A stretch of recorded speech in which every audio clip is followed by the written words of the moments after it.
Good evening, welcome to anyindia.com news. In a latest update today, on 21st November, journalists in Tripura marked the 7th death anniversary of Sudeep Datta Bhaumik, who was brutally murdered in the Tripura State Rifles 2nd Battalion headquarters near Agartala in 2017. Despite the passage of 7 years, justice remains elusive.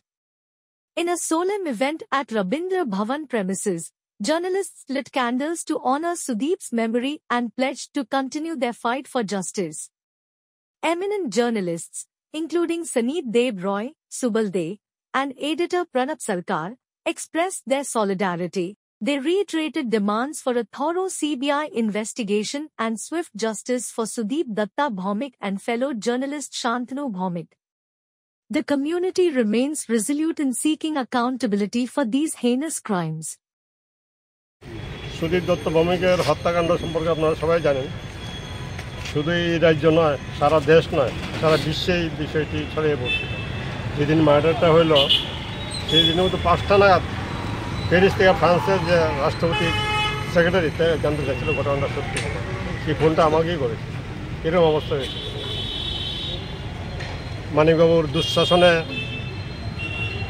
পুলিশের দপ্তরে ডেকে নিয়ে একজন senior সাংবাদিককে murder করা হয়।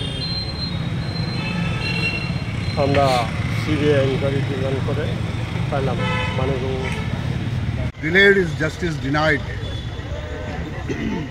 7 বছর পেরিয়ে গেল সুদীপের হত্যার কাহিনী আমরা বারবার উচ্চারণ করছি 21শে নভেম্বরে। তার মানে justice delayed and justice denied. একটি প্রগতিশীল সরকার,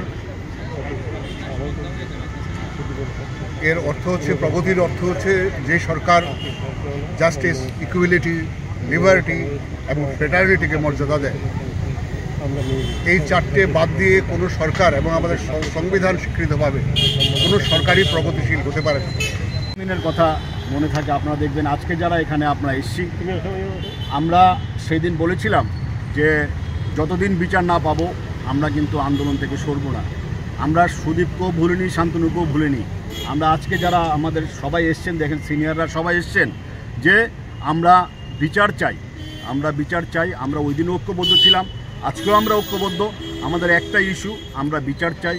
আমরা, আপনারা জানেন, মহামান্য রাষ্ট্রপতি থেকে শুরু করে কেন্দ্রীয় স্বরাষ্ট্রমন্ত্রী থেকে শুরু করে সবার কাছে গেছি, দিল্লিতে ধর্ণা দিয়েছি, আমরা কলকাতা গিয়েছি। আপনারা জানেন যে আমরা শান্তনুর হত্যার সময় আমরা রাজ্যপালের কাছে গেছি। রাজ্যপাল বলেছেন উনি কেন্দ্রীয় স্বরাষ্ট্রমন্ত্রীর সাথে কথা বলবেন। মুখ্যমন্ত্রীর সাথে আমরা কথা বলেছি, উনিও বলেছেন যে উনি বিষয়টা দেখবেন। এবং আপনারা জানেন যে কোনো রকমের আর্থিক সাহায্য সুদীপের পরিবার, শান্তনুর পরিবার আজকেও ওরা পায়নি। তৃণমূল কংগ্রেসের এক নেতা এসেছিলেন, উনি বলছিলেন যে সাহায্য করবেন, ওনারাও করেননি। না, আমরা ক্লিয়ার করে দিই, ওরা চেষ্টা দিতে চেয়েছিল, স্টেডিয়াম সম্মানের দিকে তাকিয়ে আমরা নিইনি, চাকরি দিতে চেয়েছি।